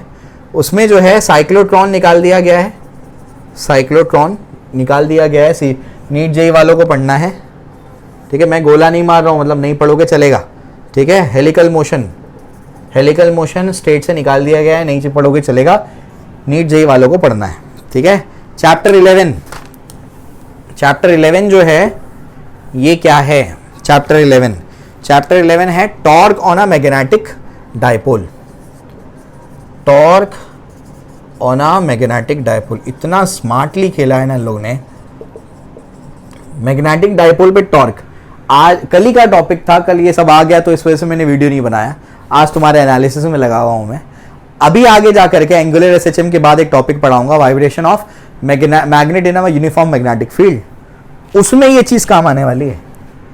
तो अगर ये तुम्हें नहीं पढ़ोगे, निकाल तो गया है सिलेबस से, लेकिन ये चीज वहां काम आएगी, ऑसिलेशन में काम आएगी। तो ये सिलेबस से तो निकाल दिया, पढ़ना है तुमको, ये सीबीएसई से भी निकाल दिया, लेकिन पढ़ना पड़ेगा तुमको, ये बहुत जगह काम आने वाली चीज है, पढ़ना है, दोनों को पढ़ना है, नीट जेई वालों को भी पढ़ना है, सीईटी वालों को भी पढ़ना है, समझ में आ गया? चलो भाई ये हो गया। इसके बाद आगे चलते हैं, आगे क्या है अब? नेक्स्ट चैप्टर मैग्नेटिक मटेरियल से क्या निकाला है? मैग्नेटिक मटेरियल्स से मैग्नेटिक मटेरियल्स से, ठीक है ना। तो मैग्नेटिक मटेरियल से क्या किया है इन लोगों ने, सबसे पहला डाया पैरा फेरो, ये मटेरियल निकाल दिया, दोनों से निकाल दिया, नीट जेई यानी सीबीएसई से भी निकाल दिया है, स्टेट बोर्ड से भी निकाल दिया है। दूसरा फिर मजाक कर दिया है इसने, किसने ये मजाक किया है आपके सीबीएसई वालों ने। सीबीएसई वाले, ये तो हमारे स्टेट बोर्ड ने निकाल दिया, अच्छा काम किया, वेरी गुड, ठीक है। लेकिन ये सीबीएसई वालों ने क्या किया है, इन लोगों ने हिस्टेरिसिस को निकाला नहीं है। तुम अगर ये मटेरियल के बारे में पढ़ोगे नहीं तो हिस्टेरिसिस कैसे पढ़ोगे, तो हिस्टेरिसिस तो पढ़ना पड़ेगा, है ना, ठीक है। तो नीट जेई वाले पढ़ो भाई, पढ़ो। उसके बाद तीसरी चीज़ परमानेंट मैग्नेट, परमानेंट मैग्नेट और इलेक्ट्रोमैग्नेट, ये अच्छा काम किए दोनों बोर्ड वालों ने, दोनों ने निकाल दिया है, नीट जेई के लिए भी नहीं पढ़ना है, समझ में आ गया। मैग्नेटिक शील्डिंग, मैग्नेटिक शील्डिंग ये इसमें तो था ही नहीं जहाँ तक मुझे याद है, सीबीएसई में और स्टेट में भी नहीं था ये, तो दोनों के लिए नहीं पढ़ना है, इसको हटा दो, ठीक है। क्लियर हो गया। तो इसमें से कुछ नहीं पढ़ना है, मैग्नेटिक मटेरियल में से कुछ नहीं पढ़ना है, जो डिलीट हुआ है कुछ नहीं पढ़ना है, मतलब चैप्टर नहीं पढ़ना है नहीं है, जो डिलीट हुआ है, जो डिलीट हुआ है उसमें से कुछ एक्स्ट्रा कुछ आपको पढ़ना नहीं है क्योंकि वो रिक्वायर्ड नहीं है, ठीक है। क्लियर हो गया, चलो अभी ये भी हो गया। अब उसके बाद ईएमआई, नेक्स्ट टॉपिक है हमारा ईएमआई, इलेक्ट्रोमैग्नेटिक इंडक्शन, ठीक है। तो ईएमआई जो टॉपिक है, ईएमआई में इसने बोला है इंड्यूस्ड ईएमएफ मत पढ़ो, मजाक हो गया, वही चार्ज मत पढ़ो। अरे भाई इंड्यूस्ड ईएमएफ नहीं पढ़ेंगे तो ईएमआई में समझेंगे क्या, समझ में आ गया। इसने बोला ये मत पढ़ो, समझ में, यहाँ तो पढ़ना है भाई, ठीक है, तो पढ़ना है आपको ये। इसके बाद सेकंड है आपका जनरेटर, जनरेटर में वो बेसिकली क्या करते हैं, एसी जनरेट करेंगे वो, ये नहीं पढ़ने बोला है, यहाँ पर पढ़ने बोला है, ये पढ़ना है तुमको, भले काट दिया लेकिन पढ़ना है। तीसरा है back EMF, back EMF and back torque, ये आपको बोला है नहीं पढ़ना है लेकिन आपको पढ़ना है। क्यों पढ़ना है, रीजन बताता हूँ मैं। ये तो बहुत ज़रूरी है, चैप्टर की जान ही है induce EMF. Generator, AC generator, AC कैसे जनरेट होता है, तो वह अगर आप नहीं पढ़ेंगे तो आप अल्टरनेटिंग करंट में कैसे समझेंगे कि अल्टरनेटिंग करंट ऐसे ऐसे जनरेट हुआ, आपको समझ में नहीं आएगी इक्वेशंस कहाँ से आई, कैसे जनरेट हुआ, कैसे वो प्रोड्यूस होता है। उसके बाद बैक ईएमएफ, बैक ईएमएफ अगर आपको नहीं आएगा तो जब एसी जब है, जब इंडक्टर में आप लगाओगे तो उसके डेरिवेशंस को आप करोगे कैसे, तो ये आपको पढ़ना पड़ेगा बैक ईएमएफ, ठीक है। चौथी चीज़ जो है energy density, energy density in B bar in magnetic field, ये दोनों को नहीं करना है, ना स्टेट को करना है सीबीएसई को करना है। तो ये 4 टॉपिक निकालें, उसमें से 3 तो आपको पढ़ने ही पड़ेंगे, समझ में आ रहा है, ठीक है। चलो भाई ये भी बता दिया तुमको मैंने, आगे बढ़ते हैं। आगे क्या है, AC circuits, alternating current circuits, उसमें से एसी जनरेटर नहीं पढ़ने बोला है, एसी जनरेटर आपको पढ़ना पड़ेगा, इक्वेशन वगैरह वहीं दी है सिलेबस में, तो ये आपको नहीं पढ़ने बोला है लेकिन आपको पढ़ना पड़ेगा, समझ में आ गया। Power in AC, power in AC, ये दोनों में से निकाल दिया गया है, ये आपको नहीं पढ़ना है। तीसरा क्यू फैक्टर, ये यहाँ से निकाल दिया गया है, यहाँ पर है, सिर्फ नीट जेई वाले पढ़ेंगे, बोर्ड्स वाले सीईटी वाले नहीं पढ़ेंगे, चलेगा। चोक कॉइल, तो आपका जो चोक कॉइल होता है वो यहाँ से बोर्ड वाले नहीं पढ़ेंगे, चलेगा, नीट जेई वालों को पढ़ना है चोक कॉइल, समझ में आ गया, क्लियर हो गया। चलो भाई इसके बाद आगे क्या है, इसके बाद अब जो है नेक्स्ट क्या आपका डुअल नेचर, नेक्स्ट क्या आपका डुअल नेचर। डुअल नेचर का क्या है, डुअल नेचर में जो आपकी सब समरी दी हुई है एक पेज पे, समरी ऑफ एनालिसिस वगैरह वगैरह, वो समरी आपको पढ़नी है, भले निकाल दी गई है लेकिन आपको वो पढ़नी है, समझ में आ गया। सीबीएसई में ऐसी कोई समरी दी नहीं है तो उसको मतलब वो बेसिकली आपको कंपेयर करके देगा, तो बोला है निकाल देना है, आपको पढ़ना ही पड़ेगा कंपैरिजन के लिए। फोटो सेल निकाल दिया गया है हमारे सिलेबस से, ठीक है, लेकिन आपको नीट जेई के लिए पढ़ना है, सीबीएसई में है। डेविसन एंड जर्मर, ये खुशखबरी है, डेविसन एंड जर्मर जो है एक्सपेरिमेंट, ये निकाल दिया गया है, ठीक है, दोनों से निकाल दिया गया है, ना नीट जेई के लिए पढ़ना है ना बोर्ड्स के लिए पढ़ना है, स्टेट बोर्ड के लिए, ठीक है। चलो उसके बाद चैप्टर 15 आपका next chapter atom molecular nuclei. तो एटम्स वाला जो चैप्टर है इसमें गाइगर मार्सडन एक्सपेरिमेंट अगर तुम नहीं पढ़ोगे तो तुम न्यूक्लियस के बारे में पढ़ोगे क्या फिर, ठीक है, निकाल तो दिया गया है लेकिन पढ़ना पड़ेगा भाई ये गाइगर मार्सडन एक्सपेरिमेंट, ठीक है। उसके बाद एटॉमिक न्यूक्लियस, न्यूक्लियस ही मत पढ़ो ये लो, न्यूक्लियस ही मत पढ़ो, लेकिन आगे जा करके न्यूक्लियस के बारे में पढ़ना पड़ेगा आपको, ठीक है, ये पढ़ना पड़ेगा आपको, ठीक है। तीसरी चीज़ बाइंडिंग एनर्जी वगैरह जो है पर न्यूक्लियन वगैरह है, ये नहीं पढ़ना है, ना स्टेट बोर्ड में ना नीट के लिए पढ़ना है, ठीक है। चौथी चीज़ आपकी है रेडियो एक्टिविटी। क्या ये radio activity, radio activity the radio active decay जो है वो दोनों के लिए नहीं पढ़ना है आपको। फिफ्थ जो है न्यूक्लियर एनर्जी, न्यूक्लियर एनर्जी यानी कि न्यूक्लियर फिशन फ्यूजन वगैरह, तो वो जो है आपको इसके लिए नहीं पढ़ना है, लेकिन नीट जेई के लिए पढ़ना है आपको। समझ में आ गया, क्लियर है? दोनों कंपेयर करके बता दिया मैंने। इसमें से ये दोनों भले कटे हुए हैं लेकिन आपको पढ़ना है, समझ में आ गया। डिलीटेड होने के बाद भी पढ़ना है क्योंकि वो ज़रूरी है, ठीक है। आगे बढ़ते हैं। आगे क्या है? आखिरी चीज़ सेमीकंडक्टर्स। तो सेमीकंडक्टर्स जो है ज़ेनर डायोड, उसमें से नहीं पढ़ना है आपको। ज़ेनर डायोड जो है ना इसके लिए पढ़ना है ना नीट जेई के लिए पढ़ना है। तो ऑलमोस्ट मैंने आपको पूरा एक्सप्लेन कर दिया, आपको क्या पढ़ना है क्या नहीं पढ़ना है। अरे हो आप फटाफट क्या करते गए होंगे, स्क्रीनशॉट लेते गए होंगे। एक साथ सब लिखा दूं क्या, कौन सा पढ़ना है कौन सा नहीं पढ़ना है, लिखा देता हूँ फटाफट, ठीक है।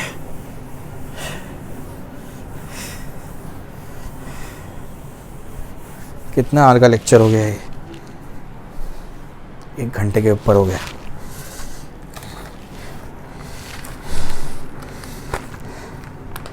इलेवेंथ वालों को क्या पढ़ना है? 11th वालों को कट होने के बाद भी measurement of mass length time, दूसरा एक्यूरेसी प्रिसीशन एरर, तीसरा कैलकुलस का इंट्रो, चौथा रिलेटिव मोशन। मैं तो बोल रहा हूँ रेक्टिलिनियर पढ़ो तुम लोग पूरा, रेक्टिलिनियर, ठीक है। उसके बाद फिफ्थ आपका न्यूटन्स लॉ 1 2 3, उसके बाद contact non contact force, contact and non contact force, फिर वर्क एनर्जी थ्योरम, उसके बाद LOCOM law of conservation of momentum, ये सब आपको पढ़ना है, ठीक है। फ्रिक्शन पूरा पढ़ना है, फ्रिक्शन। उसके बाद temperature heat, temperature and heat, ठीक है। उसके बाद नेक्स्ट जो है वो है आपका मेजरमेंट ऑफ टेम्परेचर। 11th वालों के लिए ये सारी चीज़ें, ठीक है। Absolute temperature and ideal gas equation, common properties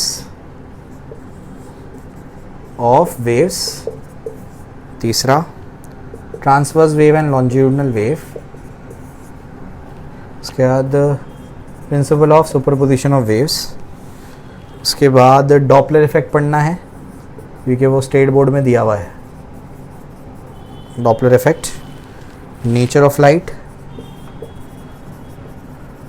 ये सब जो कटा हुआ है वो लिखा रहा हूँ, ये सब पढ़ना है, ये सब कटा है सिलेबस से लेकिन फिर भी तुमको पढ़ना है। Relation between F, U and V, electric charge, electric charge, ठीक है, सब पढ़ना है इसमें। इलेक्ट्रोस्टैटिक्स फुल लिख देता हूँ मैं, जो जो दिया है सब पढ़ना है उसमें से, ठीक है। उसके बाद VD पढ़ना है, ओम्स लॉ पढ़ना है, रो पढ़ना है, ठीक है। VD, ओम्स लॉ, रो, ये आपको पढ़ना है। उसके बाद PN जंक्शन डायोड पढ़ना है, कट हो गया फिर भी पढ़ना है। PN जंक्शन डायोड आपको पढ़ना है। समझ में आ गया? मैंने वैसे भी 12th का जो है बहुत डिटेल में बताया है, तो खुद से उसको मार्क कर लेना, लिख लेना। नहीं आएगा तो मुझे पूछना, मैं आपको हेल्प कर दूंगा उसमें, ठीक है। वीडियो बहुत लंबा हो गया, वो लिखाऊंगा तो और आधा घंटा हो जाएगा। तो मैंने वैसे पूरा कवर किया है टोटल। कुछ अगर नहीं समझा है, कुछ डाउट हो तो मुझे कमेंट सेक्शन में बताइए। Okay, thank you, all the best.